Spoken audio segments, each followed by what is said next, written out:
Eh bien, bienvenue à tous à Unscrew the News. C'est Bruce Scholl et j'ai deux invités fabuleux avec moi. L'un d'eux est un invité récurrent, c'est Dave Weiss. Et notre nouvel invité est Jaron de Jaronism. Et j'avais vu ces deux-là détruire toute la théorie du globe et la fraude de la NASA que nous voyons aux informations aujourd'hui. Je suis donc vraiment reconnaissant de vous avoir tous les deux ici aujourd'hui pour exposer à nouveau certaines de ces bêtises auxquelles nous avons affaire et nous dire pourquoi nous sommes réellement intéressés par la Terre plane et la tromperie que nous voyons aujourd'hui. Alors bienvenue à Unscrew the News, les gars. Merci de m'avoir invité, Bruce. Merci de m'avoir, ravi d'être ici. J'ai hâte. Oui, j'ai hâte aussi. Nous avons donc eu Dave la dernière fois que j'avais un invité avec moi. Et c'était fantastique de se plonger là-dedans et de comprendre. Donc, au cours de ce processus, j'ai parlé à un certain nombre de mes amis pilotes. Et évidemment, nous sommes tombés dans le terrier du lapin. Et j'ai d'autres questions à poser. Et l'une d'entre elles que je veux vraiment aborder, et que j'ai parcouru la majeure partie de vos chaînes, et je n'ai pas trouvé cela. J'espérais donc que vous pourriez me dire si quelqu'un a fait cette expérience ou non. Mais une grande partie de ce que vous faites consiste à comparer les éléments du globe aux éléments de la Terre plane. Et je voudrais savoir si quelqu'un avait comparé les conditions météorologiques, vous savez, comment nous les observons des satellites, etc. Et nous voyons les nuages rouler sur le globe. Quelqu'un a-t-il comparé cela au modèle de la Terre plane pour voir réellement ce qui se passe? Parce que tu as comparé les vols et les atterrissages d'urgence, ce qui m'a d'ailleurs époustouflé. Et j'en fais encore des cauchemars. J'y pense encore. Mais toute cette histoire de conditions météorologiques est l'une des choses que je remettrai vraiment en question. Eh bien, juste ici. Je voulais juste montrer sur l'application, mais vas-y, Jaron. J'allais juste dire que Dave a déverrouillé ça, mais oui. Quand j'ai trouvé cette carte pour la première fois, qui était une carte AE, azimutale équidistante, sur ce site qui nous permettait de voir la configuration des vents et qui vous permettait de voir les courants océaniques. Quand on la règle en mode AE, alors on peut la regarder et c'est juste tellement mieux que le modèle globe. Dans le modèle globe, il y a des vents qui soufflent dans toutes les directions. Dave, qu'est-ce que tu as là? Oui, je montre juste. Il s'agit en fait d'une carte météo en direct. On nous parle du jet stream, qu'il monte du Golfe, qu'il monte jusqu'au réservoir du Groenland et descend jusqu'en bas. Et lorsque vous convertissez cela sur une carte terrestre plane, cela crée de beaux cercles. Pour le moment, la configuration des vents est un peu perturbée, mais dans quelques jours, elle changera. Ils sont assez constants, mais ils changent. Vous avez des vents d'extrogir ici. C'est rose et c'est orange.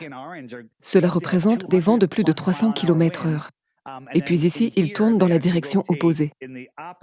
Eh bien aujourd'hui, ils vont en fait dans la même direction. Sauf que cette bande-là va dans cette direction. C'est la raison pour laquelle les vols prennent plus ou moins de temps. Parfois, les longs vols de Santiago vers l'Australie sont annulés, les vols directs, et ils disent « Attendez une minute, nous n'allons pas pouvoir arriver à un moment donné et les tromper. Par conséquent, nous allons le remplacer par un vol de 26 heures avec 3 correspondances. » Quand on regarde les magnifiques anneaux de la météo de la Terre plane, c'est clair comme le jour. Ici, c'est une altitude différente, où vous pouvez voir ce qui se passe. Est-ce que c'est en direct? C'est ce que l'on voit maintenant? C'est en direct, oui. C'est pas enregistré, d'accord. Nous avons dû demander à quelqu'un de créer ce site, car à l'origine, il existait un site web en ligne sur lequel cette configuration était installée. Mais un jour, nous y sommes allés, et tout d'un coup, la carte avait disparu. La seule carte azimutale équidistante avec au milieu le pôle Nord. Et puis nous lui avons écrit pour lui demander ce qui s'était passé, et il a simplement répondu « Je ne voulais pas que les gens accordent autant d'importance au pôle Nord, alors je l'ai retiré de là. » Mais en réalité, quelqu'un a dû lui demander de le faire. Oui, et ils ont tout un tas de cartes différentes. Vous pouvez aller y jeter un œil. 10 cartes différentes, mais ils ont enlevé celles qui avaient du sens. Peux-tu monter plus haut, Dave, dans les vents, ou pas? Je peux aller à 10 hectopascales. Ce n'est pas si spectaculaire aujourd'hui, mais ce n'est pas mal. Et avec un peu de chance, le prochain serait à 250. Qu'est-ce qu'il y a? Je descends d'un cran? Ouais, 250 hectopascales. Que montrez-vous? Quelles sont les différences ici? Je montre les niveaux de pression. Cela donne donc en quelque sorte une idée de l'endroit où se trouve votre altitude. 250 hectopascales, c'est environ 10 000 mètres. 500 hectopascales sera inférieur à cela. Et puis à la surface, on a 1000. Oui, ici 500. Mais souvent, bien souvent, on a juste ces beaux cercles parfaits. Mais ça peut changer au fil des jours. Mais ils sont si constants que les compagnies aériennes les utilisent pour leurs vols. Peux-tu montrer un globe là-dessus ou non? Est-ce que je peux? Je ne sais pas. Il devrait y avoir une option. Ceci, c'est Bob Wins. Ouais, en bas, il est écrit projection. Projection, d'accord. Globe. Ok. Et si vous remarquez, nous avons donc simplement vu des cercles concentriques. Et je vois ce que tu dis, Dave, quand tu dis que c'est pas aussi mauvais que d'habitude. Habituellement, il se passe toutes sortes d'absurdités. Mais l'un des problèmes est que tous les vents semblent souffler vers l'ouest. Vers l'ouest, c'est ça? C'est ça que ça montre, Dave? Eh bien non, ça va vers l'est. Je le change en 250. C'est un peu le foutoir, là. Ah oui, c'est un peu le foutoir là, mais je veux dire, comparé à ce que tu as vu tout à l'heure sur l'autre carte où tout était en cercle. Mais c'est quand même fou qu'il y ait ces courants de jet dans le sud qui vont de 300 à 480 km/h. Ils vont dans la même direction que celle dans laquelle la Terre est censée tourner, ce qui est tout simplement insensé. Imaginez que vous faites tourner un ballon de basket sur votre main et que d'une manière ou d'une autre, de l'air y est attaché pendant qu'il tourne. Ce qui poserait un problème en premier lieu.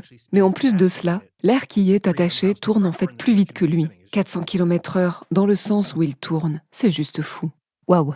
Et c'est probablement parfaitement calme au sol. Oui, bien sûr, et nous avons des lacs au repos.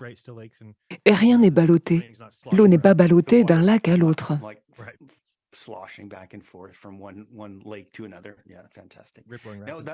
Cela a beaucoup plus de sens. Le bon sens dit que les vents tournent en cercle, par opposition à ce qu'on voit sur la boule, comme vous dites. C'est du bon sens que cette terre retient cette eau et elle ne bouge pas. Regardez le reflet parfait de ces montagnes, n'est-ce pas? Il s'agit d'une masse d'eau qui ne tourne pas à 1600 km/h et qui tournerait sur une orbite elliptique accélérant et ralentissant à 106 000 km/h, poursuivant le Soleil à 800 000 km/h. C'est un lac immobile qui ne bouge pas du tout. Point. Parfait. Maintenant, une des autres choses que j'espère, c'est qu'avec cette conversation, nous allions juste dans le flot et faire en fonction de nos ressentis. Mais Jaren, l'une des autres choses dont je t'ai vu parler assez régulièrement avec Sean étaient les vidéos de la NASA que vous décimez en soulignant certaines des astuces cinématographiques qu'elle utilise.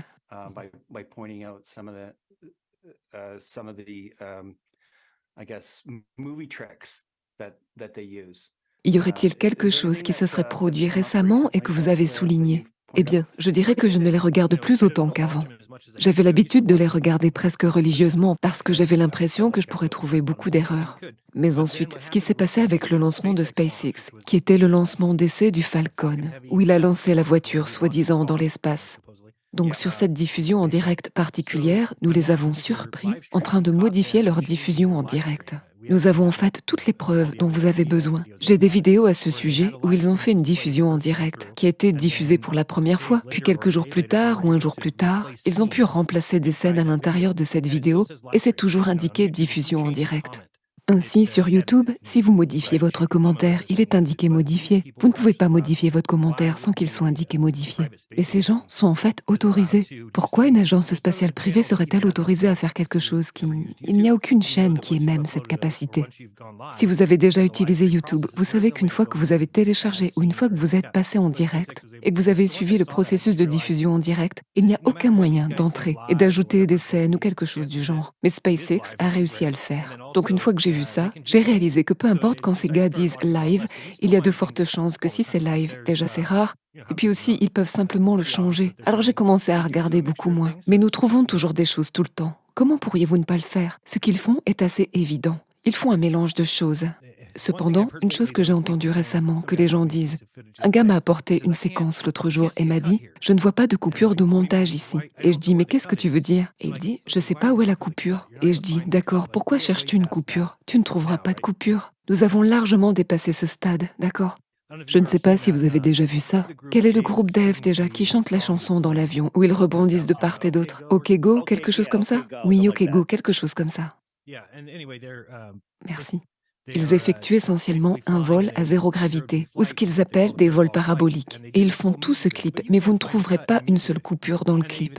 Et ils vous disent même, oh, nous l'avons fait en 8 manœuvres paraboliques différentes. 8? Non, 50. Ils les ont tous assemblés. Et vous ne pourriez même pas dire. Vous ne voyez aucune modification. Donc je veux dire, nous nous habituons simplement à cette idée que, oh, si quelqu'un faisait une vidéo en simulant l'espace, nous serions capables de trouver les montages ou les coupures. Et ce n'est pas nécessairement vrai. Plus maintenant. Alors, si vous voulez trouver les trucs faux, j'ai fait, et je le fais encore, une émission appelée NASA Comedy Hour. C'est-à-dire que je regarde simplement les trucs des années 70 et 80. C'est tellement mauvais, tellement mauvais. D'accord. Quelque chose s'est produit récemment. Et je ne sais pas si vous avez un commentaire à ce sujet, mais j'espère que vous avez déjà démystifié cela. Mais quand Elon a effectué l'un de ses derniers lancements de fusée, certaines personnes ont dit que la fusée avait touché le firmament. Est-ce que vous auriez quelque chose à dire là-dessus? Je vais te donner mon opinion là-dessus. Et les terraplanistes et les globistes se déchaînent là-dessus.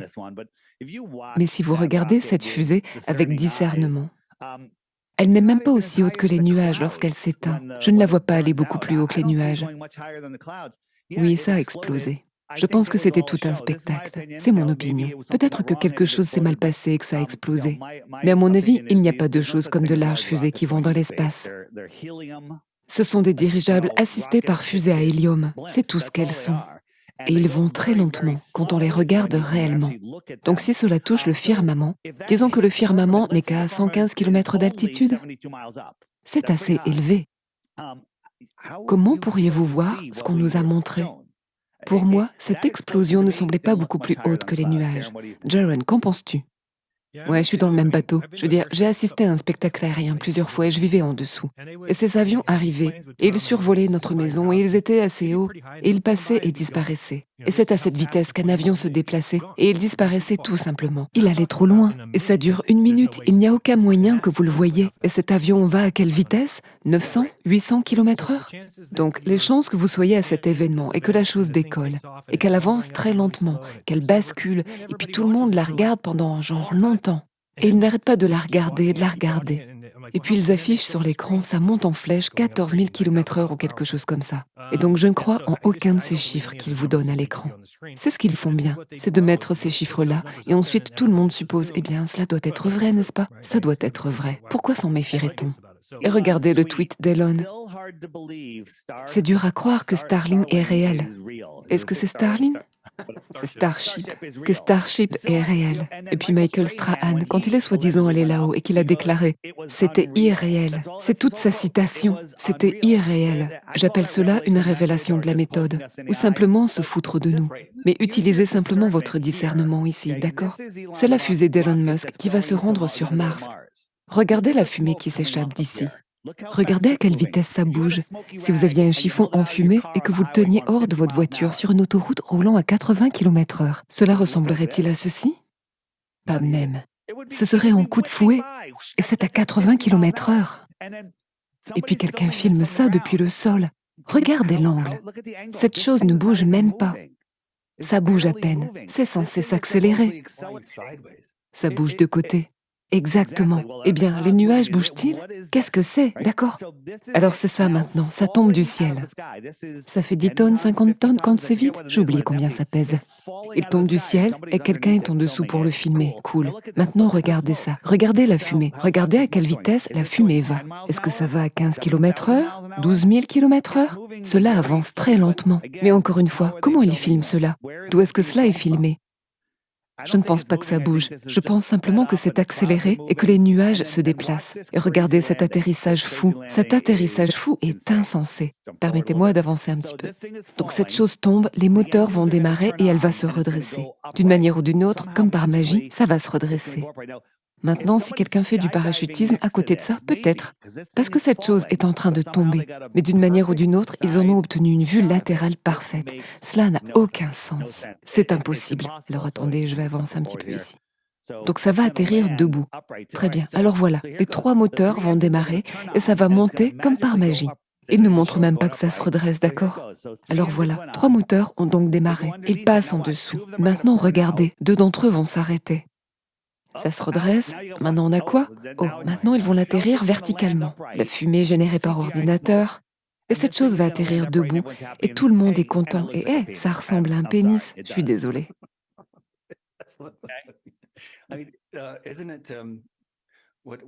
Est-ce que ce n'était pas ce gars, Jeff Bezos? Jeff Bezos. Je veux dire, le pénis bleu, ouais? Ouais, Blue Origin. Eh bien, c'est une question discutable, parce qu'il y a aussi cette femme qui est censée être montée. Cette vieille dame, Wally Funk, je pense qu'elle s'appelle. Et elle dit qu'elle ne pouvait pas voir la courbure de la Terre et qu'elle était censée se trouver à 100 km d'altitude. Donc nous avons toujours ces gens qui se demandent « Pourriez-vous la voir à 12 000 mètres? Pourriez-vous la voir à 37 000 mètres ?» Et puis vous avez quelqu'un qui est censé être monté jusqu'à 100 km et revient et dit qu'elle était bouleversée parce qu'elle pensait voir la courbure de la Terre, elle ne l'a pas vue. 100 km.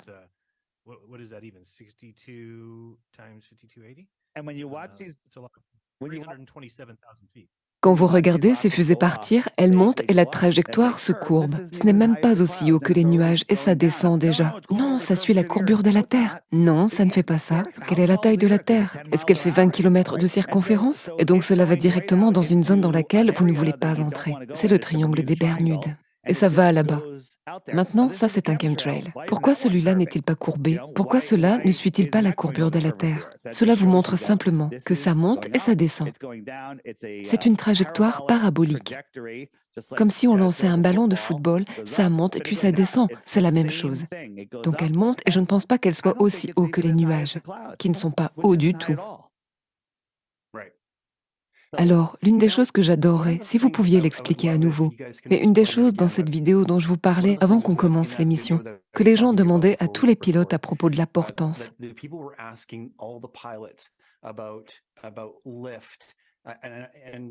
Je suis sûre que vous savez probablement de quoi je parle. Avez-vous dû apporter des corrections à la courbure de la Terre ou volez-vous directement droit devant vous? Vous savez de quoi je parle, n'est-ce pas? Ouais, je veux dire, ces gars utiliseront toujours la même excuse, à savoir qu'on s'habitue à entendre la gravité, qui n'est qu'une sauce magique de sauce magique, n'est-ce pas? Parce qu'ils peuvent l'invoquer chaque fois qu'il n'y a pas d'opposé, ce qui n'existe pas autrement. Et on nous dit qu'il n'existe pas de machine à énergie perpétuelle, d'accord? Vous ne pouvez pas avoir d'énergie perpétuelle, il doit y en avoir. Mais si vous réfléchissez, la gravité, tout l'est. Prenez votre crayon dès maintenant, et il exerce en permanence une force sur lui-même, nous dit-on. Il est donc une force. C'est en quelque sorte un truc miracle produisant une énergie perpétuelle.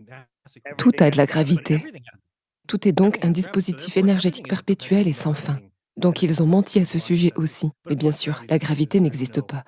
Il n'y a rien à tirer dans ce crayon, sauf qu'il y a de la densité, n'est-ce pas? Cela va donc aller dans le sens du bas, et c'est donc tout ce que c'est. Vas-y, Dave.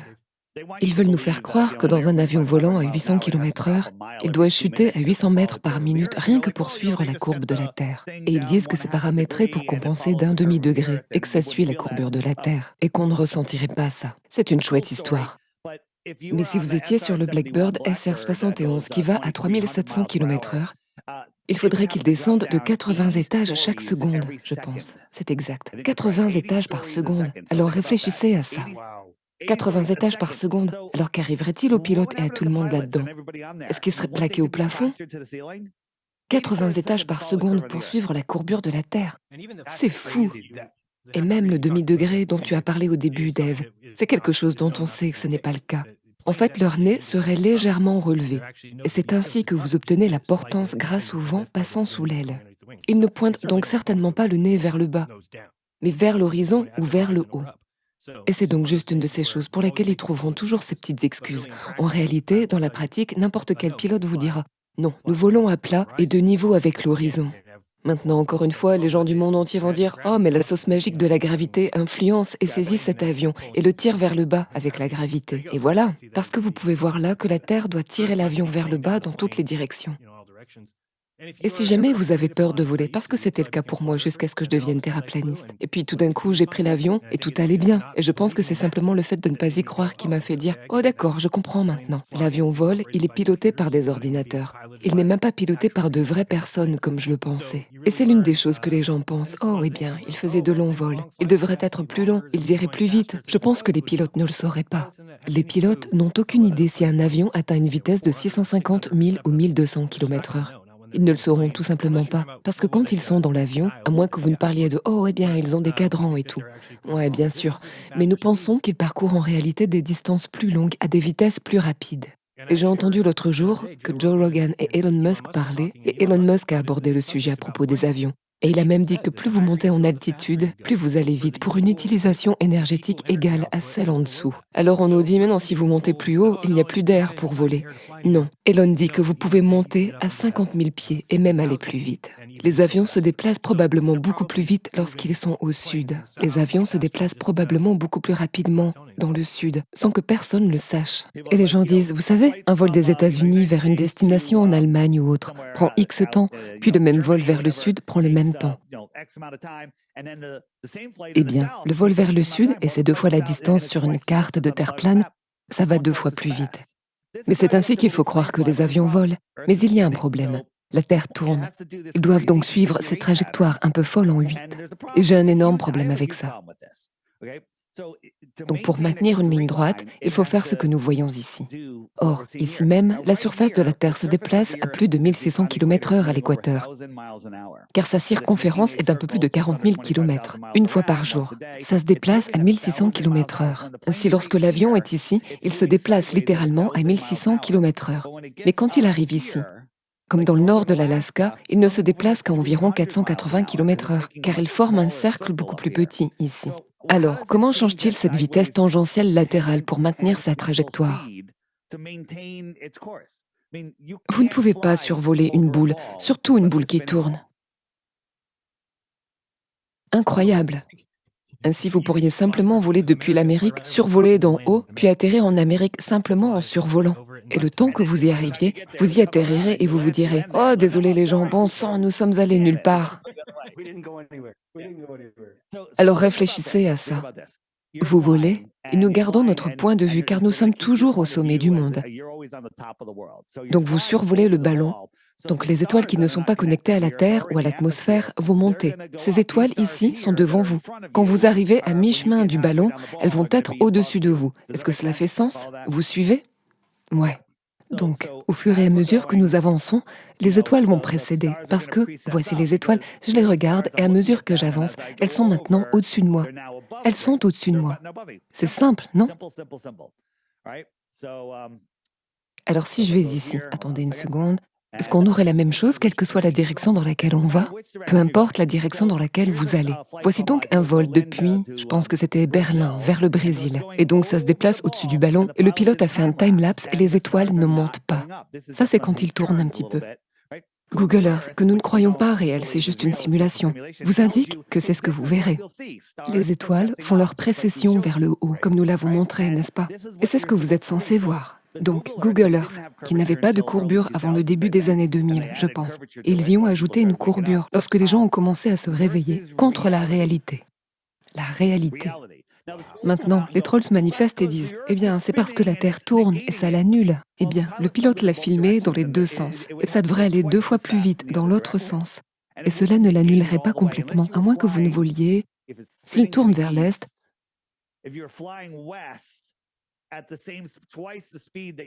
si vous volez vers l'Ouest 2 fois plus vite que vous allez, alors peut-être qu'il pourrait rester immobile. Mais si vous allez dans l'autre sens, vous devrez vous déplacer 2 fois plus vite dans l'autre sens. Mais ceci est la réalité versus une simulation insensée du globe. Ok, maintenant, vous avez fait beaucoup de recherches à ce sujet, Dave. Alors comment en sommes-nous arrivés à ce problème?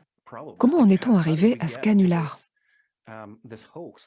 Comment avons-nous pu nous laisser berner là-dedans? Cela remonte-t-il à Galiléo, lorsqu'il prétendait que nous étions sur un globe? Il paraît qu'ils ont menti sur tout ça dans le passé, jusqu'à Ératosthène et tout ça. Tout ça a été rajouté sur le tard. Il me semble que beaucoup de ces histoires, l'incendie de la bibliothèque d'Alexandrie, je pense que notre histoire est simplement racontée par quelques personnes dans les années 1600, 1700, si vous voulez les appeler ainsi. Donc je pense que c'est surtout depuis lors. Je veux dire, on nous a dit que Christophe Colomb, c'est ce qu'on nous a tous appris, qu'il avait découvert l'Amérique. Et maintenant ils ont changé cela et disent « Oh non, c'est parce qu'un écrivain a fait une erreur ou s'est trompé ».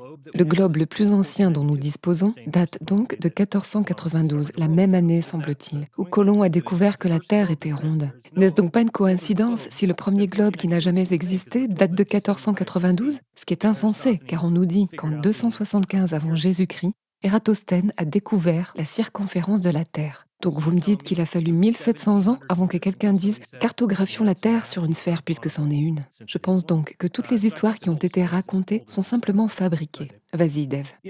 Oui, personnellement, je pense que ce sont toutes des histoires inventées sur tous ces gars qu'on nous a enseignés. Si vous avez déjà vu mon entretien avec Ruth, une femme de 102 ans, en 2020, je l'interrogeais sur les expositions universelles.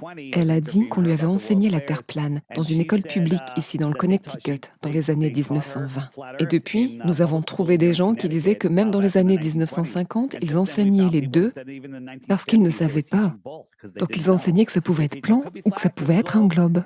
Et puis les Rockefeller ont repris le système éducatif dont ils ont fait un système d'endoctrinement au début des années 1900. Et ils ont également veillé à ce que les écoles soient sous-financées, donc elles n'avaient pas d'argent. Et puis ils fournissaient des manuels, et si cela leur coûtait 50 $ pour fabriquer chaque manuel, ils les vendaient à l'école pour 2 $, afin que personne ne puisse rivaliser. Eh bien, vous ne pouvez pas le faire à moins de trouver un meilleur prix. Vous ne pouvez tout simplement pas le faire. Une des choses que je dis, c'est d'aller chez Costco et d'aller dans la section livres. Et vous trouverez ces beaux livres de haute qualité, joliment reliés en papier, gaufrés, brillants, vous savez. Épais, sur le meilleur papier, recousu, incroyable. Il ne pourrait pas y avoir de livres plus gigantesques, de plus haute qualité. Sur les dinosaures, 19 $, d'accord? Il n'y a pas moyen que quiconque puisse faire cela pour 19 $ et le vendre ensuite à Costco, où ils le majoreront. C'est ce qu'ils veulent que vous ayez en trésor. Ils veulent que vous soyez perdu dans ce monde. Nous y reviendrons dans un instant, mais je veux juste aborder Ératosthène. Pour ceux d'entre vous qui ne connaissent pas Ératosthène, il a fait son expérience où il a dit « Oh, je pouvais voir les rayons du soleil au fond du puits. Cela signifie que le soleil est directement au-dessus de moi. » Grande déduction, vrai. Et puis il a dit « Eh bien, si je mets un gars et je l'envoie à 800 km de là, et je veux le faire marcher, comptez ses pas pour être sûr qu'il sache qu'il est à 800 km de là, et d'une façon ou d'une autre, ils arrivent à se parler. Peut-être qu'ils avaient une longue ficelle et des gobelets, et ils pouvaient la serrer très fort et se parler. Et ils se parlent en même temps, et d'un côté, Ératosthène n'a pas d'ombre, de l'autre côté, son copain a une ombre. Et il a pu mesurer la longueur de l'ombre. Ensuite, faire ses calculs parfaitement précis pour déterminer la circonférence, le diamètre de la boule. Et ils disent, eh bien, c'est génial. Et Ératosthène supposait que tous les rayons du soleil arrivaient en parallèle. Ils viennent tous en parallèle, ce qui est fascinant, car personne n'a jamais vu de rayons parallèles. Jamais, on n'a jamais vu de rayons parallèles. C'est à ça que ressembleraient des rayons parallèles. Et non, cela n'est jamais arrivé. Revenons à ça. Donc, sur une Terre plane, avec un petit soleil local, voici Ératosthène et voici son copain. Et c'est le même angle, la même ombre. Tu peux faire le même calcul et tu trouveras la sphéricité de ce plan plat, d'accord? Oui, parce qu'il a déterminé que c'était rond à cause de son arithmétique, c'est essentiellement ce que vous dites. Les mathématiques ne sont pas la réalité. Je veux dire, je pourrais te faire quelques calculs pour te montrer que dans 4 jours, tu auras 10 millions de dollars en banque. Mais nous allons partir de l'hypothèse que tu en as 1 million aujourd'hui et nous allons doubler ce chiffre chaque jour jusqu'à 10. J'ai donc supposé que tu avais 1 million en banque, n'est-ce pas? Ouais, cela n'arrive pas. Non, cela n'arrive pas. Eh bien, peut-être que ça arrivera. Je ne veux pas te faire du tort parce que tu as 1 million de dollars en banque. Mais si tu as 1 million de dollars, s'il te plaît, retire-le de la banque. Et n'importe qui peut le faire lui-même. Saisissez simplement 2 objets et placez-les sur votre bureau devant vous et en tenant une lampe de poche au-dessus de l'un d'eux. Vous verrez qu'ils ont des ombres différentes. Eh bien, celui sous la lampe de poche n'a pas d'ombre. Celui qui est un peu éloigné a une ombre. Eh bien, selon Ératosthène, tout ce que nous avons à faire, c'est quelques calculs et nous déterminerons exactement à quel point votre table est sphérique, même si vous êtes assis dessus et que vous savez que c'est une table. Donc voilà à quel point il est simple de démystifier cela. Et pourtant, c'est la première chose que l'on évoque. Eh bien, ils savaient les Grecs il y a 2000 ans. Non, ils ne savaient pas, parce qu'un gars a fait une expérience que nous pouvons reproduire sur notre table et dont nous savons que ce n'est pas une sphère. Alors comment allons-nous accorder du crédit à quelqu'un et dire «Oh, eh bien, il savait que c'était une sphère». Eh bien, comment? J'allais dire que dans la série des années 80, Cosmos, avec le merveilleux Carl Sagan, des milliards et des milliards d'étoiles. Et il montre, vous savez, Eratosthène et son copain, et il dit que ces ombres sont les mêmes si la Terre est plane. Et ensuite, il le plie et il vous montre, eh bien, regardez, la Terre doit être un globe parce que la seule manière, c'est de la plier. Pas d'ombre et ombre. Et puis on peut déterminer par la longueur de l'ombre. Encore une fois, il présume une sphère. Je veux dire, le problème qu'on va avoir, on parle de quelque chose qui est local, d'accord? Ces deux bâtons sont côte à côte avec un soleil lointain. Nous disons que le soleil est proche de nous, et c'est là la différence. Si le soleil est proche de nous, si vous prenez une lampe de poche et la placez juste au-dessus d'un de ces piliers-là, eh bien, celui-là n'aura pas d'ombre, et l'autre aura une ombre. Donc tout n'est que supercherie, tout simplement de la sorcellerie. Ils vous trompent et vous avez le choix de les croire ou non. Mais il est vraiment choquant de voir le nombre de gens, n'est-ce pas, à qui je dis que nous ne tournons pas et que nous ne volons pas à 2 millions de kilomètres/heure en ce moment. Et je passe pour un fou. Tu vois? Pour être sain d'esprit dans ce monde, vous devez croire les hommes qui vous disent qu'en ce moment vous volez à travers l'espace, un vide infini, sur une boule géante de roche, d'eau et de magma, avec un noyau liquide de fer. Il se passe tout cela et vous volez dans l'espace à 2 millions de kilomètres/heure. Vous ne sentez rien. Et donc vous êtes intelligent si vous êtes d'accord avec les hommes qui vous disent que c'est ce qui se passe. Et si vous êtes un homme comme moi et dites « Non, je ne pense pas que cela se produise, je ne pense pas que nous bougeons du tout. » Et je suis plutôt affirmatif. Alors, tu es un fou. C'est le monde dans lequel nous vivons. Eh bien, nous sommes en 2023 et quiconque remet en question quelque chose est discrédité. Comme nous le savons, c'est insensé. Mais pourquoi nous en soucions-nous? Pourquoi nous soucions-nous de ne pas être sur un globe? Pourquoi est-ce important maintenant? Les gens devraient reconnaître qu'on nous ment, premièrement. Et s'ils ne peuvent pas reconnaître, alors ils ne devraient probablement pas écouter cette émission. Mais une fois que vous réalisez qu'on vous ment sur une chose, ensuite vous commencez en quelque sorte à éplucher l'oignon. Et cela peut prendre un certain temps, avant que les gens n'épluchent chaque couche de l'oignon. Mais si vous investiguez sur la Terre plane, cela épluche l'oignon d'un seul coup, tout d'un coup. Vous reconnaissez tout ce qu'on vous a dit. Oh, vous ne pouvez pas avoir de conspiration à l'échelle mondiale. Vous ne pouvez pas avoir de conspiration qui s'étendent à l'échelle gouvernementale. Vous ne pouvez pas avoir de conspiration qui s'étendent sur des années. Vous ne pouvez pas avoir de complot. C'est impossible, c'est impossible. Une fois que vous réalisez que c'est possible, pensez à tout ce sur quoi ils mentent. Et c'est de toute façon le plus simple à révéler. Ça devrait être le plus simple, parce qu'ils mentent sur des choses que nous pouvons vérifier, tester, vérifier ici même sur Terre. Alors, pensons-nous vraiment qu'ils nous disent la vérité sur un endroit où nous ne pourrons jamais aller? Non, ce serait la première chose sur laquelle ils mentiraient. Vous savez, Dave ou Jaron, selon celui d'entre vous qui veut couvrir ça. Je crois, les gars, que vous avez parlé d'une carte de la Terre plane qui montrait...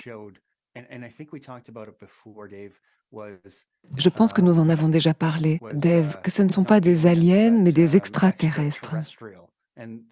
Et ce nom était très spécifique, parce que je pense que vous avez dit qu'en dehors du cercle de l'Antarctique se trouvaient des terres supplémentaires.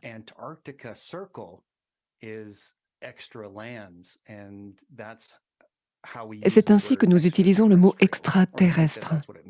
Eh bien, je veux d'abord dire, avant d'aborder ceci, et j'adore en parler, que vous n'avez pas besoin de spéculer sur quoi que ce soit pour prouver que la Terre est plane et stationnaire. Il n'y a pas de courbure. D'ailleurs, la Terre n'est pas plate. C'est un plan topographique. C'est à niveau. L'eau, la science de l'eau prouve qu'elle est de niveau. Et la science de l'eau prouve que nous ne bougeons pas. Et toutes les observations prouvent que nous ne bougeons pas. Alors qu'y a-t-il au-delà des côtes de l'Antarctique? C'est une excellente question et je veux vraiment savoir. Mais nous avons le traité de l'Antarctique. Le traité de l'Antarctique, juste ici. Cela a été mis en place après que l'amiral Byrd se soit rendu sur place et ait déclaré avoir découvert un territoire plus vaste que les États-Unis, rempli de ressources sur lesquelles aucun humain n'a jamais mis les pieds. C'est intéressant. Où est cette terre? Que voulez-vous dire au-delà du pôle Sud? Ce serait au-delà de l'Australie et de l'Afrique. Mais ils n'ont signalé aucune terre supplémentaire. Mais alors, de quoi parle-t-il? Donc la question est, qu'est-ce qu'il y a là-bas? On veut y avoir accès. Mais permettez-moi de résumer quelques points ici. Nous avons trouvé des navires. Vous pouvez aller sur un site de suivi des navires. Et vous pourrez voir ces navires partout. Et nous avons vu ces navires loin à l'intérieur des côtes de l'Antarctique. Un navire actif. Comment un navire peut-il pénétrer dans l'Antarctique? Celui-ci est à 1200 km à l'intérieur. À 1200 km dans les terres, Google Earth nous dit que c'est à 3 km plus haut que l'océan. Comment un bateau peut-il y entrer? Est-ce une rivière fondue? Eh bien, cela signifierait qu'il y aurait des murs sur le côté de 3 km de haut. C'est assez effrayant. Et puis nous en avons trouvé un autre, nous en avons trouvé tout un tas. Celui-ci est à 1400 km à l'intérieur, d'accord? Comment un bateau peut-il y entrer? La question est donc, que se passe-t-il là-bas? La Terre est peut-être disposée ainsi. C'est peut-être ici que nous vivons. Et peut-être ceci est là où ils nous disent que nous ne sommes pas autorisés à aller, au-delà du 60e degré sud. Et peut-être que lorsqu'ils vont de Santiago à l'Antarctique, ils vous emmènent ici. Et s'ils vous emmenaient juste sur cette île, comment sauriez-vous que c'est une île? Sauriez-vous que ce n'est pas l'Antarctique? C'est plus que le double des États-Unis, du Mexique et du Canada réunis. C'est plus gros. Donc vous ne savez rien. Vous ne savez rien. C'est comme arriver sur la rive sud de Long Island et de dire « Je sais ce qui se passe en Californie. Je sais ce qui s'y passe. » Non, ce n'est pas le cas. Vous ne savez même pas ce qu'il y a sur la côte nord de Long Island. Donc vous ne savez rien. Donc nous ne savons pas ce qu'il y a au-delà. Cette carte intéressante aurait été trouvée dans un temple bouddhiste il y a 10 siècles. Elle a été publiée dans un journal hawaïen en 1910, je crois. Donc, sur l'un de ces navires sur lesquels nous avons cliqué, on obtient les informations sur ce que fait le navire. Et normalement, vous obtenez toutes ces informations. Celui-ci, tout ce qu'il nous a dit, c'est que le navire mesurait 580 mètres de long et 80 mètres de large. C'est un navire gigantesque. Et tout ce qu'il dit, c'est qu'il a été enregistré auprès de la nation de Kiribati. On a donc cherché et trouvé Kiribati. J'ai mis une épingle dessus parce qu'on ne peut même pas le voir. C'est un tout petit atoll de sable au milieu du Pacifique Sud. Et l'Amérique et la Chine constituent une route commerciale très importante. Et la Chine leur a récemment donné 10 milliards de dollars. Je pense que l'Amérique leur a probablement donné la même chose. Qu'est-ce qui se passe ici? Pourquoi devons-nous y aller? Eh bien, je fais quelques recherches. Alors que dans le champ morphogénétique de la conscience humaine, les recherches sur la Terre plane vont de bon train, quelqu'un d'autre a trouvé. Il y a un hôtel Captain Cook, un bed and breakfast, ou peu importe ce que c'est, à Kiribati. Le Captain Cook est le gars qui a essayé de faire le tour de l'Antarctique. Et il a dépassé les 110 000 kilomètres, ce qui n'a de sens que sur une Terre plane. Mais c'est intéressant. Peut-être que c'est juste quelqu'un qui est obsédé. Nous sommes donc allés sur le site de suivi des navires et nous avons dit, regardez, il y a des navires actifs à Kiribati. Voyons ce qu'ils sont. Et toute leur destination disait inconnue ou l'île de Noël. Maintenant, j'ai fait quelques recherches. Certains disent que Kiribati s'appelle l'île de Noël. J'ai découvert l'île de Noël à l'autre bout de l'Afrique. Je ne sais pas ce que c'est, mais toute cette histoire de Noël, du pôle Nord, du Père Noël et les anagrammes de ce qu'est le Père Noël, cela me rend très perplexe. La question est donc, que se passe-t-il là-bas? Rapidement, en regardant les fuseaux horaires sur la sphère, le pôle Nord et le pôle Sud, vous avez 24 lignes séparant chaque fuseau horaire, comme des sections d'une orange. Et au fur et à mesure qu'elle tourne, vous avez vos fuseaux horaires, n'est-ce pas? Vous avez donc tous ces fuseaux horaires droits. Mais nous avons celui-ci, sur la Dateline, qui fait ce zigzag fou. Zoomons là-dessus. Il couvre plus de 3 fuseaux horaires et demi. Pourquoi? Qu'est-ce qui se passe ici? Et devinez, qu'est-ce qui est à l'endroit le plus suspicieux de tous? C'est Kiribati. D'accord? C'est donc un peu comme le 3e ou 4e coup pour moi. De plus, il y a tout un tas de tests nucléaires qui auraient eu lieu là-bas. Mais je dis que c'est peut-être une route commerciale importante. Le voici. Ils vont ici vers des terres supplémentaires. Peut-être qu'ils échangent contre de la technologie, des armes ou de la nourriture, du thon ou des enfants. Je ne sais pas, car nous n'avons pas le droit d'y aller.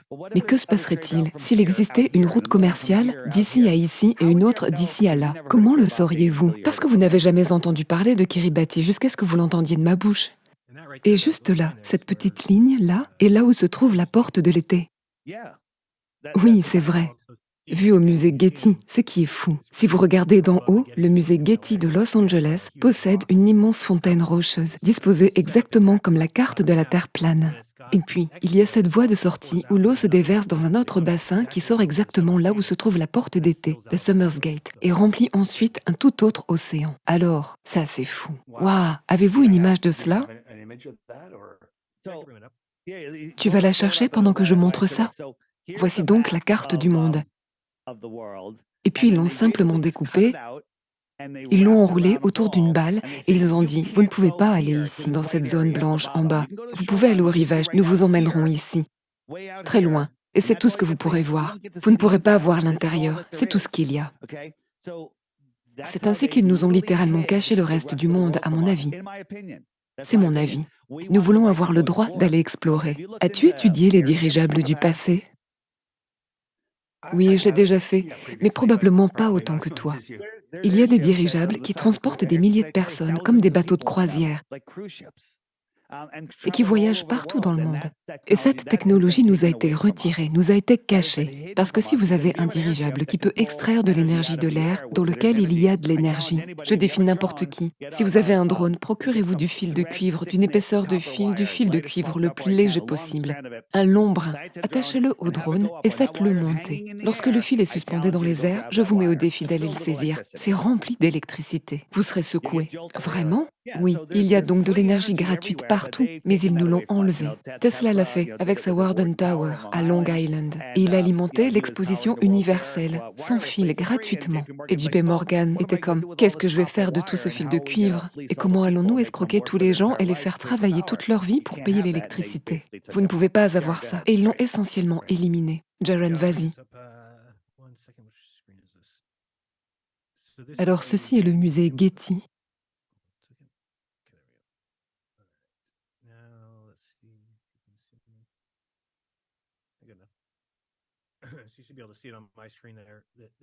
Donc ceci est le musée Getty. Et il y a une fontaine. Et à l'intérieur, on voit de grands rochers, à peu près à cette hauteur. Et puis il y a cette sortie où l'eau se déverse par-dessus ce bord dans un autre bassin qui fait le tour. Et si vous voyez, si nous sortons de là, ce bassin ressemble presque exactement à la carte de la Terre plane.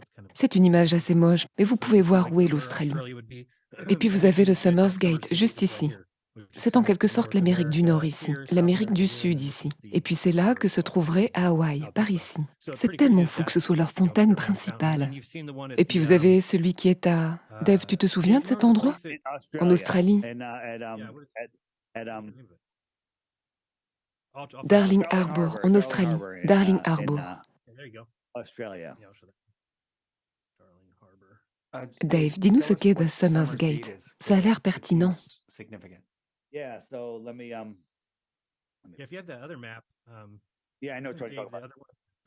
Donc, si je vais dans l'application et que vous mettez Map.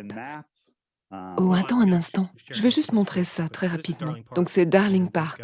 Et ils ont là-dedans... Ils ont la carte de la Terre plane. C'est incroyable. C'est comme un étang avec la carte dedans.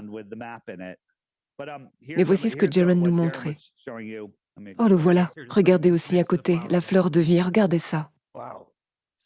Donc, c'est ni plus ni moins la carte de la Terre plane, évidemment. Eh bien, c'est une carte de la Terre plane parfaite, avec un pôle Nord. Vous avez un pôle Nord au sommet, et vous avez tous vos pays, l'Australie, l'Afrique.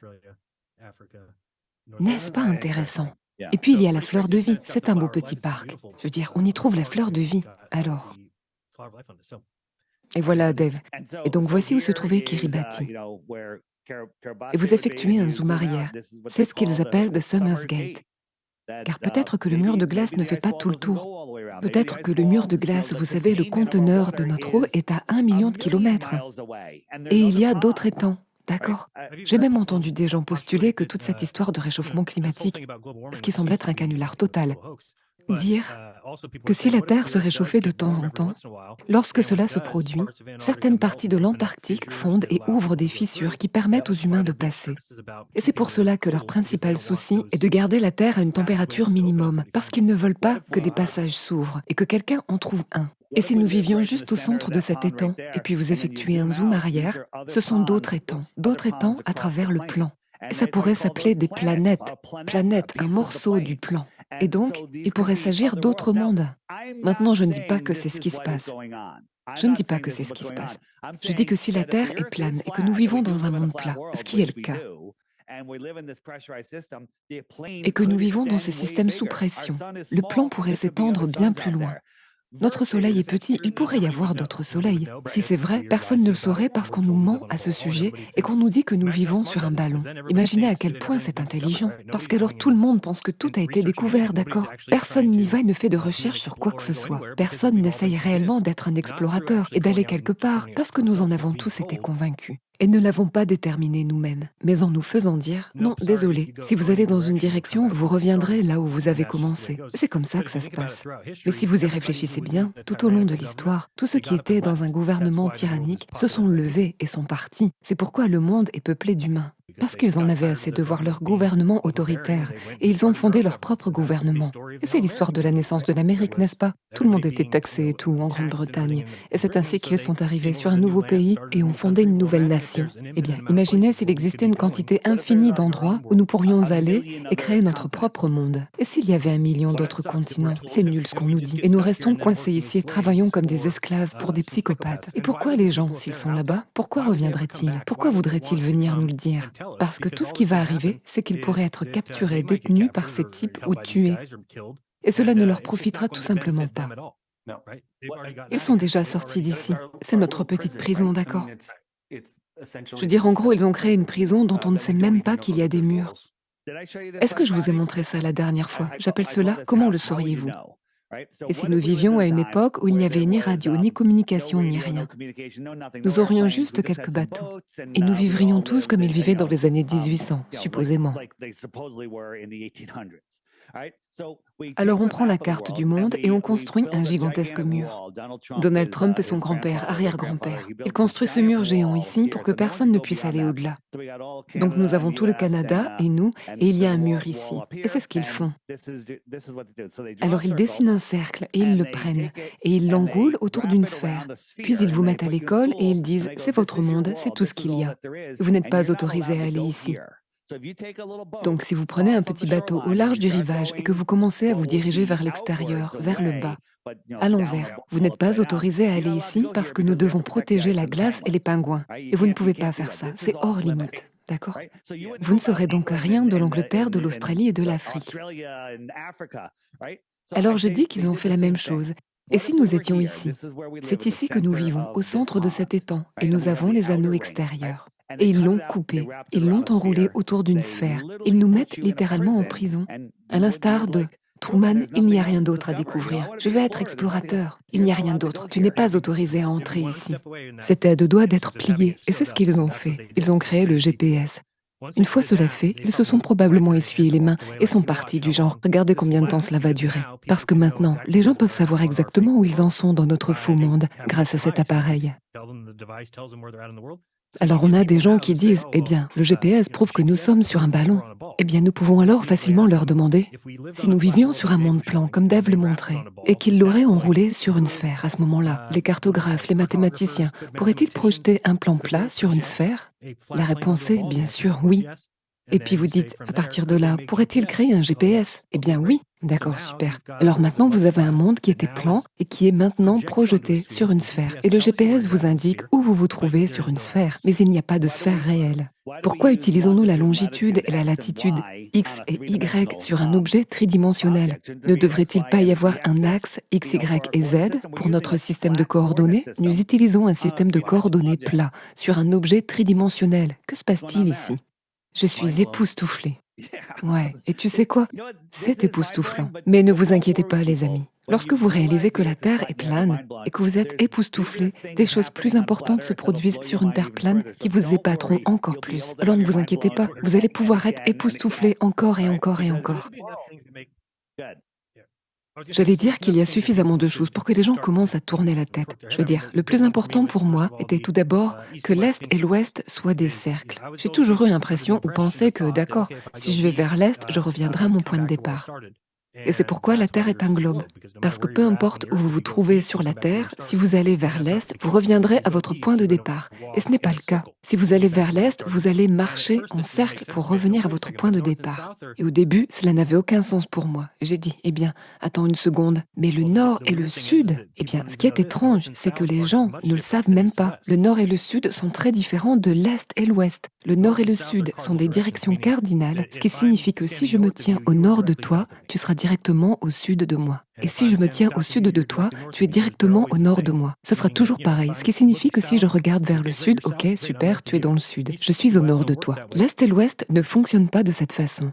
Parce que si je regarde quelqu'un à 90 degrés à l'est de moi, je ne suis pas à 270 degrés à l'ouest de lui. Parce que l'est et l'ouest sont des cercles. Mais Dave le montre ici. D'accord. Alors ici, je vais essayer de me diriger plein ouest. D'accord.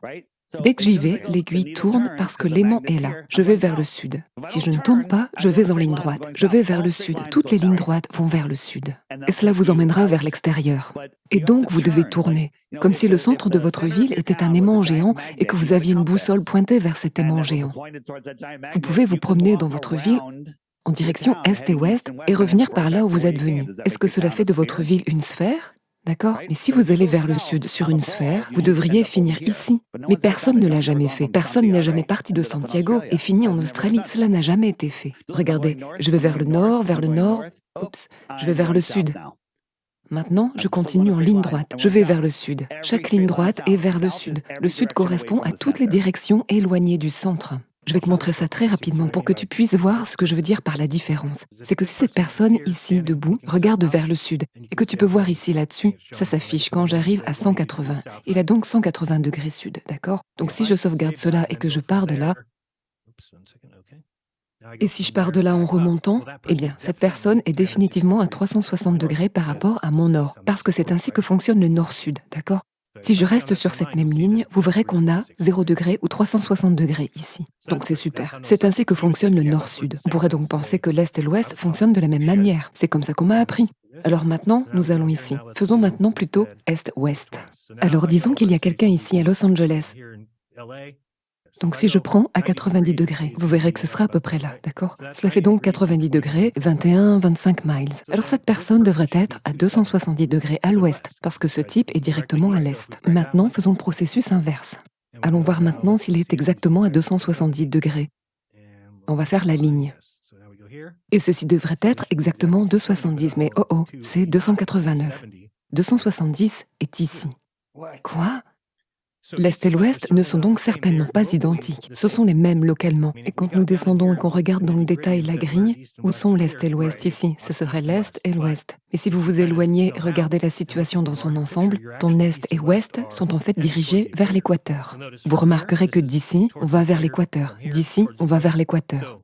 C'est donc fou, parce qu'ils nous ont toujours aussi dit que le soleil se lève à l'est à 90 degrés et se couche à l'ouest à 270. Et c'est une sorte de preuve de l'existence du globe. Mais ce n'est pas le cas. C'est parce que ce jour-là, où ces choses se lèvent à 90 degrés et se couchent à 270, c'est que tout le monde sur Terre est en fait en train de regarder à l'équateur. Donc si je trace des lignes à partir d'ici, à 270 degrés, 270 pour tout le monde, vous verrez qu'elles iront toutes dans la même direction. Ce n'est donc pas la preuve d'un globe. Waouh, c'est une preuve que c'est plan. Ouais, je veux dire, il y a quelques problèmes avec cela, avec le plat. Mais le ciel explique l'essentiel. Quant à nous, nous pensons qu'il existe un dôme atmosphérique qui courbe les objets dans le ciel. Mais nous ne voyons pas tout au même endroit, d'accord? Ton soleil est donc différent dans un endroit différent du ciel que mon soleil. Il reste donc beaucoup de choses à découvrir. Dave, encore une chose avant de partir. Peux-tu expliquer?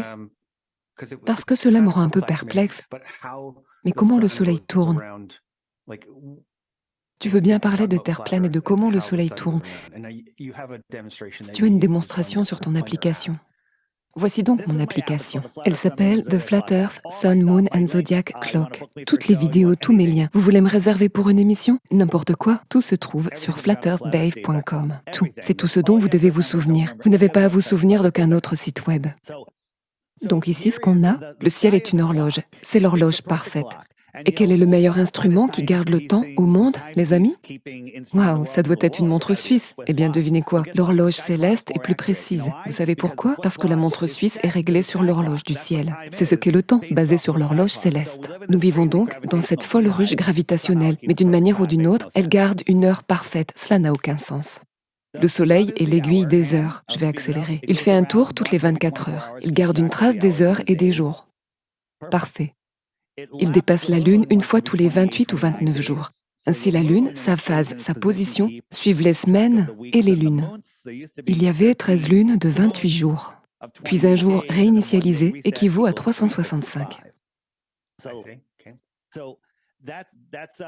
C'est ainsi que le Soleil tourne, et il migre également vers le tropique du Capricorne, ici, et vers le tropique du Cancer, ici.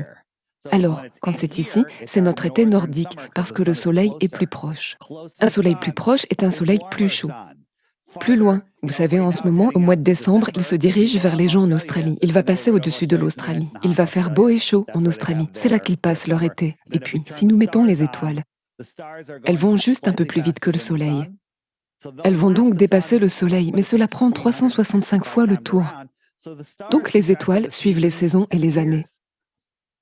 C'est bien plus simple que le globe fou et ridicule, où nous parcourons 300 millions de kilomètres d'un côté à l'autre du Soleil. Nous parcourons 7 milliards de kilomètres par an pour ne jamais revenir là où nous étions avant. Et nous tournons, et toutes les autres étoiles se déplacent dans toutes les directions, mais pour une raison quelconque, elles ne changent jamais. Elles sont toujours les mêmes. Et nous avons une telle différence entre le nord et le sud. Et si Dave vous montre ici, vous voyez cette carte, je veux dire sur cette carte, il y aurait une différence entre le nord et le sud, parce que le nord reçoit le soleil qui s'en rapproche, d'accord? Et puis il migre vers l'extérieur et on pourrait s'attendre à ce que l'extérieur soit plus froid. Et c'est exactement ce que nous voyons. Et puis il n'y a pas d'animaux qui vivent dans le sud, juste des pingouins et peut-être quelques oiseaux. Mais dans le nord, il y a des ours polaires, des écureuils, des wapitis, des cerfs, etc. Toutes sortes d'animaux, des centaines. Et dans le sud, il n'y en a pas. Je veux dire, même le capitaine Cook a dit qu'il n'y avait pas une brindille pour faire un cure-dent. Il n'y a même pas de buissons, de petits arbres ou de petites branches qui poussent là-bas. Mais dans le nord, tout pousse. Si nous vivions sur un ballon, il y aurait à égale latitude nord et sud la même vie, les mêmes températures, tout serait égal. Et ce n'est pas du tout le cas. Le nord intérieur, comme le disait Jaron, compte plus de vie, d'animaux, de plantes et d'arbres. Et dans le sud, il n'y a rien. Il n'y a rien après, c'était quoi, 65 degrés sud ou peut-être un peu plus loin? Je ne suis pas sûre. Sur une sphère, il y aurait une symétrie. Il n'y en a pas. Et nous faisons également des expériences en ce moment. Les gens disent, eh bien, quand le soleil est ici, il fait un tour une fois par jour, formant ce petit cercle. Et ici, 1, 2, 3, 4, 5, 6, donc le soleil est ici en décembre, il fait un cercle plus grand dans le même laps de temps. Il faut donc que ça aille plus vite. Qu'est-ce qui fait accélérer et ralentir? Eh bien, l'aiguille des heures va à la même vitesse. C'est juste là-bas et ça va plus vite. Et nous effectuons actuellement des mesures où les gens mesurent du coucher de soleil à l'obscurité, du coucher du soleil au noir absolu, et partout dans le monde, cela devient de plus en plus court. Si la Terre était une boule, la durée du temps serait de plus en plus longue en décembre pour les personnes vers le sud, car en juin, nous avons environ 90 minutes de lumière après le coucher du soleil. Ainsi en décembre, ils devraient bénéficier de 90 minutes de lumière. Ce n'est pas le cas. Peu importe où vous vous trouvez topographiquement et en latitude, vous bénéficierez de différentes quantités de lumière du jour. Mais c'est le temps écoulé entre le coucher du soleil et l'obscurité que nous mesurons. Certains jours peuvent être liés à la météo locale. Il se peut qu'il y ait des nuages un certain jour, ou que ce soit plus clair d'autres jours. Ce serait plus ou moins. Mais nous avons remarqué que la tendance va certainement dans cette direction. Ce qui signifie que quelqu'un en juin a un certain relevé, puis quelqu'un d'autre en décembre. Tout le monde sur Terre rapportera la même chose. Qu'il reste moins de temps après le coucher de soleil en décembre. Ce qui ne devrait pas être le cas. Il faudrait inverser la situation entre le sud et le nord. Tout le monde sur Terre ne vit pas la même chose. Mais si vous regardez la carte de la Terre plane, tout le monde sur Terre vit la même chose, d'accord? Soit que le soleil est plus rapide, soit que le soleil soit plus lent. Oui, et je regardais juste une vieille vidéo de Rob Skiba. Et il avait une vidéo. Un gars est allé sous le tropique du Cancer et a filmé la Lune quand la Lune était sur le tropique du Cancer. Puis a filmé la Lune quand la Lune était sur le tropique du Capricorne. Il a levé son appareil photo et la Lune s'est déplacée à travers le cadre de son appareil photo à une vitesse plus rapide au-dessus du tropique du Capricorne. Vraiment? Oh, je n'ai jamais vu ça. Ouais, je viens de voir ça. J'essaye de retrouver l'original, mais je te l'enverrai. Elle passait d'un côté à l'autre de l'écran plus rapidement. C'est vraiment génial. Parce que c'est ce que je me suis toujours dit, mais comment est-ce qu'on peut? Parce qu'on a aussi ces 15 degrés par heure. C'est ce que les globistes veulent toujours faire aussi, c'est-à-dire qu'ils veulent changer la façon dont on exprime les choses. Par exemple, lorsqu'ils parlent de la rotation de la Terre, Ils ne veulent pas que vous parliez de la vitesse linéaire en kilomètres par heure, parce que c'est insensé que l'équateur aille à 1600 km/h et que quelqu'un au pôle Nord soit à 0, d'accord? On pourrait penser que si vous vouliez dans un avion et aller d'un endroit à un autre, vous remarqueriez certainement la différence si je me déplaçais juste à 1600 km/h et que maintenant je me déplace à 80. Mais cela n'arrive pas. Ils sont donc capables d'expliquer simplement tout cela. C'est juste que tout ce qu'ils ont fait, c'est essentiellement ce qu'ils appellent des rotations par jour. Alors ils disent non, c'est une rotation par jour. Eh bien oui, si vous le regardez de cette façon. Bien sûr, les deux cas sont identiques. Ils tournent tous deux une fois par jour. Mais le problème, c'est que la vitesse linéaire fait la différence, n'est-ce pas? Alors ils disent toujours, imaginez un carrousel. Si un carrousel tournait une fois par jour, vous n'auriez pas l'impression qu'il bouge. Et c'est vrai, mais un carrousel a aussi une circonférence de 60 mètres et non une circonférence de 40 075 km, ce qui nécessite d'aller à 1600 km/h. Faites en sorte que ce carrousel ait une circonférence de 40 075 km et faites-le aller à 1600 km/h. Vous verrez que tout sur les bords s'envolerait. Il se déplace à 1600 km/h, vitesse linéaire. Alors ils ne veulent pas dire ça, ils veulent toujours dire « Oh, ce sont des rotations par jour, ça va à 1600 km/h » et se dévie d'un mile de sa trajectoire. Et les gens disent « On ne remarque pas quand on est dans un avion, je peux boire de l'eau et je peux aller aux toilettes. » Je dis « Vous voulez comparer le mouvement d'un avion au mouvement le plus lent de la Terre qui est la rotation ? Il faut d'abord doubler la vitesse de l'avion car il ne va qu'à 800 km/h. Ensuite, vous devez retirer l'extérieur de l'avion parce qu'il n'y a pas de couverture sur le globe. Et vous devez piquer plus vite qu'un parachutiste en chute libre. Et ensuite, vous me direz comment va votre eau. Et vous n'avez probablement même plus besoin d'aller aux toilettes parce que vous avez fait dans votre culotte. J'avais l'habitude de prendre le train pour me rendre à l'école pendant les 3 années de mon lycée. Et il y a une chose dont je suis convaincue, que si vous êtes dans un avion ou un train, vous pouvez marcher plus vite dans un sens que dans l'autre. C'est une chose connue. Et ils font comme si ce n'était pas le cas.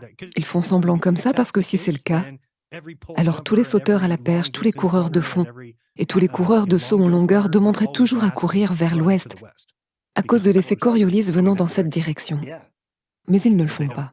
Il y a une superbe vidéo de Matt Long, mon ancien co-animateur. Enfin, pas mon ancien co-animateur. Nous sommes toujours co-animateurs du Flat Earth Podcast.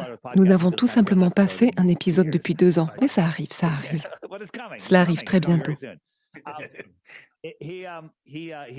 Il était presque un joueur de tennis professionnel et il a fait quelque chose à propos de Coriolis et des joueurs de tennis et de la façon dont ils devraient réagir si c'était le cas.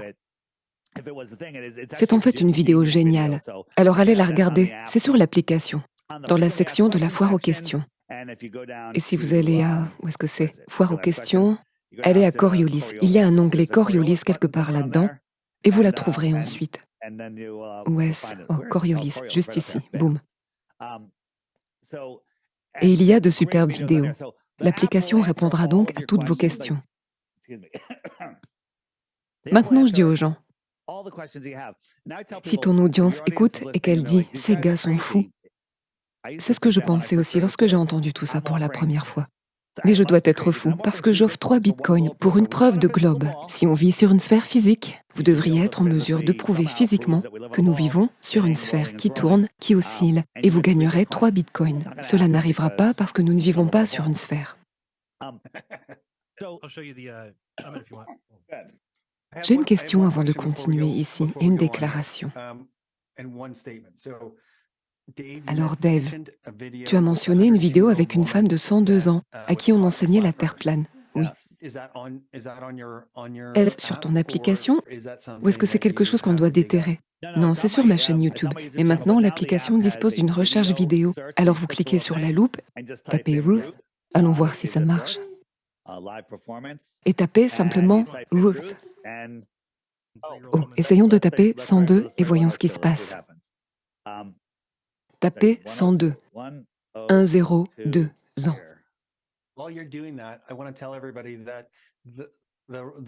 Pendant que tu fais cela, je veux dire à tout le monde que le toit de ton couvercle est quelque chose dont nous devons parler, parce que tu l'as déjà mentionné. Mais vas-y, parle de Ruth. Voici donc Ruth. Et je l'ai interviewée sur les expositions universelles, et sa mémoire était si bonne. Et j'ai dit, qu'est-ce qu'on t'a appris en cours de sciences en classe élémentaire? Je lui ai demandé où elle allait à l'école primaire. Elle connaissait le nom, elle connaissait le professeur, elle connaissait la route, l'école. Tout se trouvait à l'école publique de Hamden, dans le Connecticut. Et elle continue, et ils m'ont appris que la Terre était plane dans les années 1920. Et nous nous disons, waouh, quand je lui ai dit que la Terre et nous étions au centre de la création de tout, elle a fondu en larmes. C'était comme la chose la plus émouvante qui soit. Tous les commentaires, allez voir tous les commentaires sous la vidéo. Il y a beaucoup de gens qui étaient du genre, j'avais les larmes aux yeux. Tu m'étonnes. Et je lui parle depuis quelques années, et elle est si heureuse de le savoir, parce qu'elle croit en la Bible. Et elle aime juste savoir que nous sommes au centre de la création. Que vous y croyez ou non à la Bible, ça n'a pas d'importance. Nous sommes au centre de la création, voilà ce qui se passe. Maintenant, je vais juste montrer, pour ceux d'entre vous qui doutent de tout ceci, nous en doutions tous, nous avons tous la même histoire. Nous avons tous ridiculisé ceci, refusé de regarder, et nous avons tous dit que c'était stupide. Tout ceci sont les personnes qui ont mon application, d'accord? Zoomons simplement sur la côte Est ici. Ce sont les personnes qui ont mon application. Je pense que cela représente moins de 1% des terraplanistes dans le monde. Et ils sont partout et ne vont pas disparaître. Une fois que vous vous réveillez concernant la Terre plane, vous ne pouvez plus jamais revenir en arrière. Et puis vous commencez à voir le monde tel qu'il est et vous commencez à vous libérer de la matrice. Je suppose que le terme est l'esprit de ruche. Quand suffisamment de gens savent quelque chose, on comprend tout de façon synchronisée. Vous avez un bocal de bonbons et vous faites deviner une tonne de gens. Prenez le nombre moyen. C'est à 1 ou 2 bonbons près du nombre exact. C'est incroyable de voir comment fonctionne l'esprit de ruche. Quand il y a suffisamment de monde, quand nous avons assez de gens qui investiguent la Terre plane. Certains disent que c'est une opération psychologique de la CIA pour discréditer les chercheurs de vérité. Ce n'est pas ça. Ça grandit et ça grandit de plus en plus vite. Et je pense que c'est un des axes pour nous libérer. Vous savez, si vous tapez Terre plane dans Google, ils vont vous montrer un disque avec de l'eau qui en coule. Personne ne pense que la Terre plane, c'est ça. Nous sommes un étang sur un plan. Et on ne pense même pas qu'il y a un espace. On ne pense pas flotter dans l'espace. Il y en a qui croient qu'on peut flotter dans rien, qu'on flotte simplement dans rien. C'est juste fou. Je pense que ce sont vraiment tous des athées. Ce sont des gens qui ont été contrariés par l'idée d'un créateur et qui ont simplement opté pour le fait que tout a été créé à partir de rien. Alors ils sont tellement contre l'idée de Dieu qui a tout créé qu'ils l'ont changé en rien qui a tout créé. Et c'est avec ça qu'on arrive à la théorie de l'évolution. Et c'est ce à quoi nous devons nous attendre lorsque nous mourrons. C'est tout. Rien. Ils cachent le Créateur. Et pour que je dise cela, je me qualifierais d'athée dans le passé, bien avant de découvrir la Terre plane. Ils cachent le fait que nous sommes au centre de la création, que nous ayons un grand pouvoir. Ils nous placent sur un faux globe. Nous devons donc jouer avec leurs règles plutôt que d'avoir notre divinité, d'avoir notre part qui nous revient de ce monde et comprendre ce qu'il est et comprendre ce qu'est et était notre véritable potentiel. Ils ne veulent pas de ça. Ils veulent une classe de travailleurs, pas de penseurs.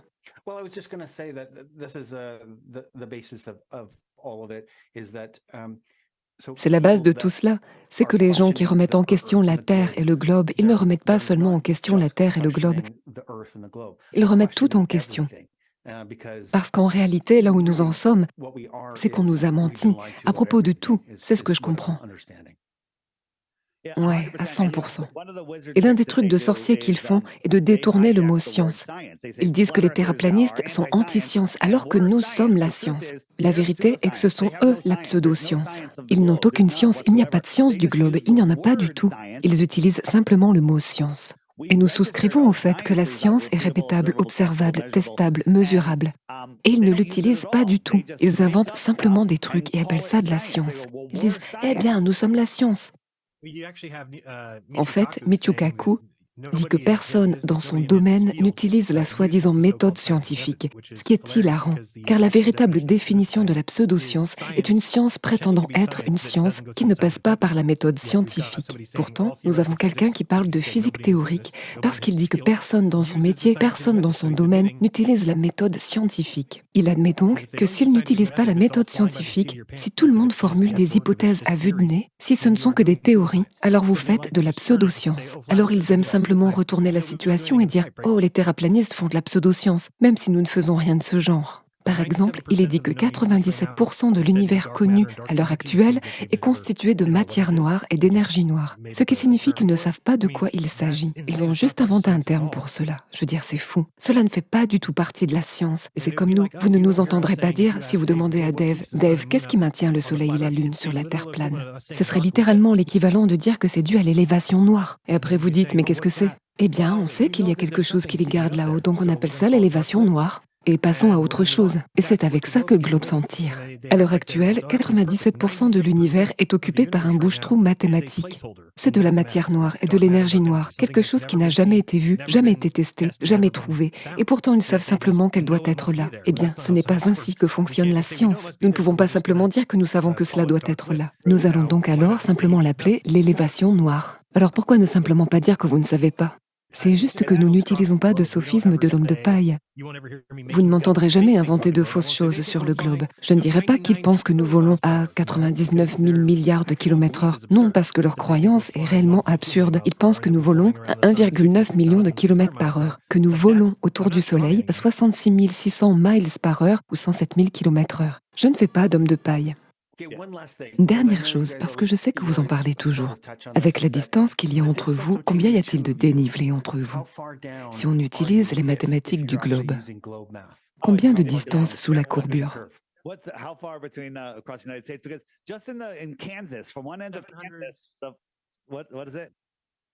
1160 km de courbe entre Dave et moi.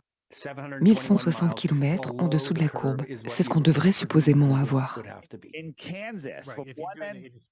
Et juste au Kansas, d'un bout à l'autre du Kansas, il y aurait 64 km de courbure.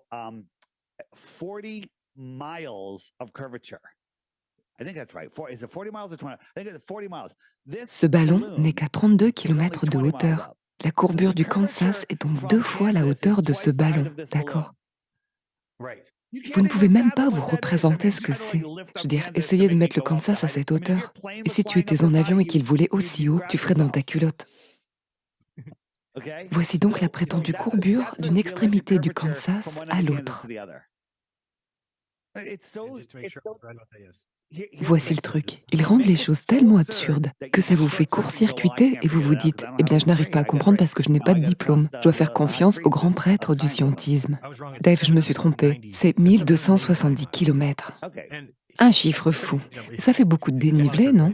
Mais ce que j'ai vu l'autre jour et que j'ai trouvé incroyable, c'est que si tu prends le Soleil, qui est censé faire 1 390 000 km de large, ce qui est insensé, nous pouvons le voir dans le ciel, il semble généralement assez petit. Mais si on prenait le Soleil et qu'on le réduisait à la taille d'une balle de golf, d'accord? Ce qui reviendrait à ce que la Terre soit un grain de sable.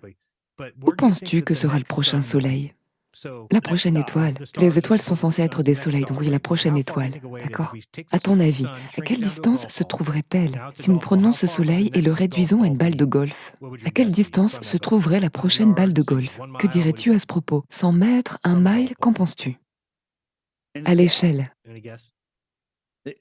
Je suppose que ce serait dans l'état suivant.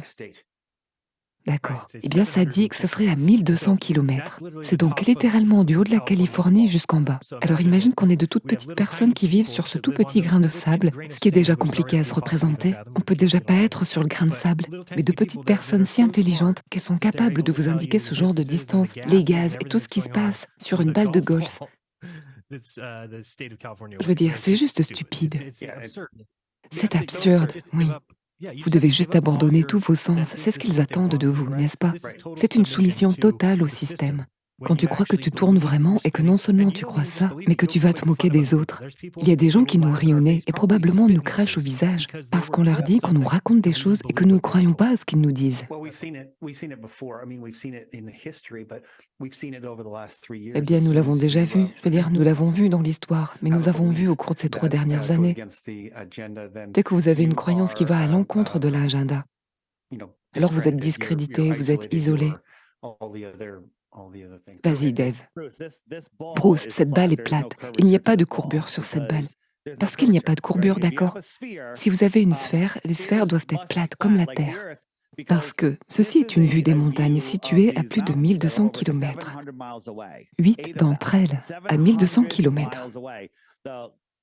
À partir de cette altitude, en utilisant les calculs du globe, nos calculs du globe, les sommets de ces montagnes devraient se trouver à plus de 64 km en dessous de la courbe physique. Un dénivelé de 64 km. Mais on peut voir presque toute la montagne. Mais ces montagnes à l'avant bloquent le bas de ces montagnes parce que les choses deviennent plus petites quand on comprend comment fonctionne la perspective. J'encourage les gens à aller sur ma chaîne, à télécharger mon application, à accéder à mon site web et à simplement regarder les vidéos. Sur ma chaîne, DITRH, ce qui signifie Deep Inside the Rabbit Hole, profond dans le terrier du lapin. Il y a plein de vidéos courtes de 5 minutes, 3 minutes, 2 minutes. Allez-y en regardez tout un tas et alors vous commencerez à voir. Et tout le pourquoi le mensonge est la chose la plus importante.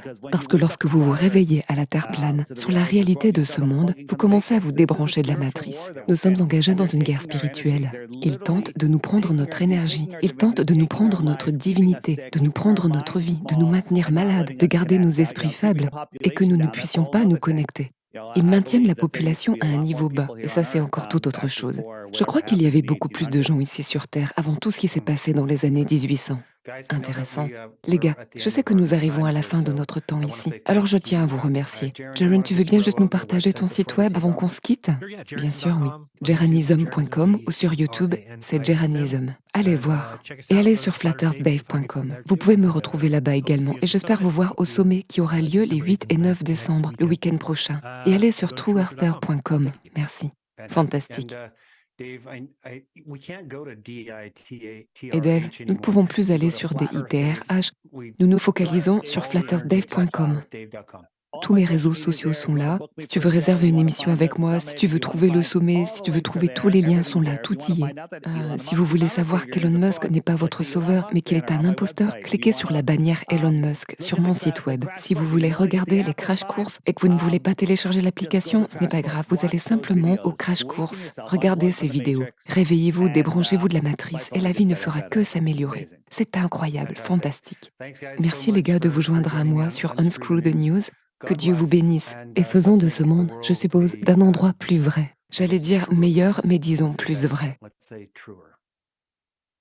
Nice. Thank you.